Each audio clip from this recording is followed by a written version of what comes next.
नमस्कार, मी तुमची उषा चव्हाण. कसे आहात? बरे आहात ना? आता तुमच्या म्हणण्याप्रमाणे काही काही लोकांनी मला विचारलं की तुम्ही काय हेल्प करायचे प्रोड्युसरना किंवा डायरेक्टरना. तर सांगते की एक दगा पिक्चर होतं ज्यामध्ये छोट्या हिरोचा रोल माझ्या मुलाने पण केला होता. यशवंत दत्त होते त्याच्यामध्ये. बरीचशी कास्ट चांगली होती. तो वसंत पेंटर नावाचे जे मोठे डायरेक्टर त्यावेळेचे होते आणि मला तर नाव पाहिजेच होतं, मला पिक्चर पाहिजे होतं. तर आम्ही आहे ना त्यांना एवढी हेल्प करायचो ना, त्यांच्या मनासारखे शॉट पाहिजे असतील, सूर्योदयाचा शॉट पाहिजे होते त्यांना एक दिवशी. आणि पहाटे लवकर जायचं, उषाताई सगळे तयार व्हा म्हणजे मला एक शॉट घेतल्यानंतर तुमचे पण शॉट घेऊन मी मोकळा होतो. ठीक आहे, मग आम्ही तयार झालो. मग पटापटा पटापटा, कारण मला जास्त मेकअप नव्हता. दगा पिक्चर हे दरोडेखोराच्या जीवनावर होतं जरा, आणि माझा रोल तर एकदम वेगळा होता. आणि हे लोक मला कोल्हापूरचे पण वेगवेगळे रोल दिले, मुंबईच्या लोकांनी पण मला वेगवेगळे रोल दिले. आम्ही गेलो शूटिंगच्या ठिकाणी. थोडस सूर्योदय व्हायचा होता आणि नेमके काही ते हे धरतात ना, ते काय म्हणतात त्याला, लाईट मिळावं म्हणून ते जर धरतात ना, हा, तर ते एक दोघं आले नव्हते. मग यशवंत दत्ताने आम्हाला यशवंत दत्तला पण आवडायचं मदत करायला. त्यांनी आणि आम्ही ते रिफ्लेक्टर आम्ही धरले मग दोघांनी.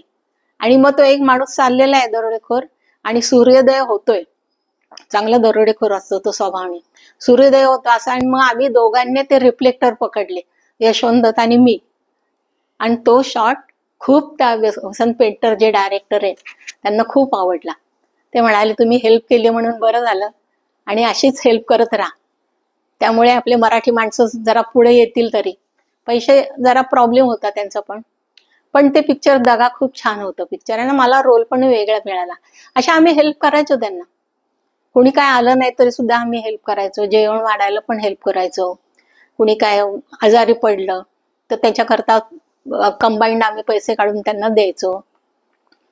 असे गमती जमती आम्ही करायचो. तसंच एक दादांच्या पिक्चरला, म्हणजे अंधेरी रात में दिया ते रात मध्ये हे पिक्चर होतं. आणि त्यावेळेस मला खूप इच्छा असायची की आपण हिंदी पिक्चर छान करावेत. भाषा मी माझी बदलली, मागच्या व्हिडिओमध्ये तुम्हाला सांगितलंय मी. आणि त्याप्रमाणे मी प्रॅक्टिस पण करून छानपैकी हिंदीचं हस्तगत केली मी. तर त्यामध्ये काही शॉट होते असे की आरशामध्ये तो दर्जे असतो, म्हणजे हे शिंपी असतो, आणि मी बंजारे नाचते त्याच्यामध्ये. आणि तो म्हणतो की मैं हूँ वासु तू मेरे चटर्जी, मुझे चोली सीधार का, असं काहीतरी आहे. सॉरी, मुझे चोली सिला दे ओ दर्जी, हो दर्जी रे, चोली सिला दे ओ दर्जी. ह्या लाईनला काय झालं, त्यांना एक शॉट पाहिजे होता की ते आरशामध्ये तो दिसतोय, मी दिसते, असं त्यांना शॉट पाहिजे होता. आणि तिथे काही खेडेगावामध्ये आम्ही गेलो होतो शूटिंगला वगैरे, तर तिथे काही तशी सोयी नव्हत्या. आणि हे तर खोट्या शिंप्याच काम करत होते दादा. तर पण मग काय केलं, मग मी आयडिया दिली. म्हटलं दादा आपण असं करूया का. मी त्यांना डीके पण म्हणायचे, कारण सीन मध्ये प्रॉब्लेम यायचे दादा म्हटल्यानंतर. कारण दादा आपण आपल्या ह्याच्यामध्ये भावालाच म्हणतो. मी म्हटलं डीके आपण असं करूया का, तो आरसा आहे ना तो जरा फोडू नये, पण आपण फोडूया, आणि फेविकॉलचा डबा द्या, मी त्या याला झग्याला चिटकवते. म्हणजे तुम्हाला दाखवते आता आणायचा. मी ते पीस म्हणून, आठवण म्हणून मी ठेवलेली. हे सगळा काचा आहेत, आणि या काचा लावून मी ते शूटिंग गाणं केलेले. एवढ्या टोचत होत्या मला काचा त्या, तर मीच आयडिया दिले, तर मीच डोक्याला हात मारून घेतला. आणि त्या काचा काय केल्या आम्ही, ह्या ड्रेसला फेविकॉलने चिटकवल्या. ह्या फेविकॉलने चिटकवलेल्या काचा आहेत. आणि मग ते हिंदी पिक्चर मध्ये आपल्याला नाव मिळावं वगैरे, अमकं तमकं. आणि हे असं मी घालून डान्स केला. माझ्या पाठीला काचा टोचत होत्या सगळीकडे अंगाला, आणि मला एक प्रकारची ॲलर्जी म्हणतो ना तशी आली. पण शॉट ओके झाला. मग सगळ्यांनी टाळ्या वगैरे वाजवल्या, चांगली आयडिया वगैरे अशी. पण हे मुद्दाम जपून ठेवलं की आपण अडचणीला सुद्धा त्याच्यावर मात केली, की त्यांना शॉट पाहिजे होता तर काचा असू देत, टोचू देत जरा, कारण आपल्याला हिंदी पिक्चर 2-4 मिळतील वगैरे असे, आणि आपण चांगलं कष्ट केलं तर आपलं नाव पण मिळेल. तर हे असे शॉर्ट आणि अशी मदतही करायचो आम्ही. अर्थात असं स्वस्तात नाव मिळत नाही हो, खूप कष्ट असतात त्याला. आपली आयडिया पण त्यांना द्यायची असते. फोर्डला मी जाऊन, माझे संगीतकार पण राम लक्ष्मण यायचे माझ्यावर गंमत म्हणून.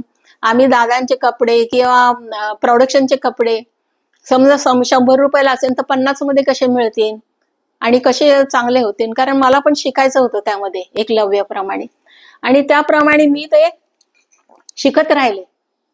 त्याचे गैरसमज केले लोकांनी, असं मला त्याच्याशी काय ना, मला पुढे जायचं होतं आणि मला शिकायचं होतं. मग नंतर पिक्चर लागल्यानंतर मला प्राइज मिळाले वगैरे, मागच्या व्हिडिओमध्ये पण सांगितलं आंध्रचं प्राइज मिळालेलं. आणि ह्याच्यामध्ये पण मला दारासिंग वगैरे या लोकांचे सगळे पिक्चर्स आले होते मला. पण नेहमीप्रमाणे चमच्याने नाही वो दूसरे की पिक्चर में काम नहीं करते, सिर्फ दादाजी की पिक्चर में काम करते. आणि मी पुण्याला राहायची ना, त्यामुळे मला मुंबईमध्ये काय चाललेलं काही कळायचं नाही. असो, पण जे आपल्या नशिबात असतं ते आपल्याला बरोबर मिळतं, त्यामध्ये आपण समाधान मानायचं आणि मस्त एन्जॉय करायचा. जसा तुम्ही आता कराल मला बघून, तसा मी पण तुम्हाला बघून एन्जॉय करते.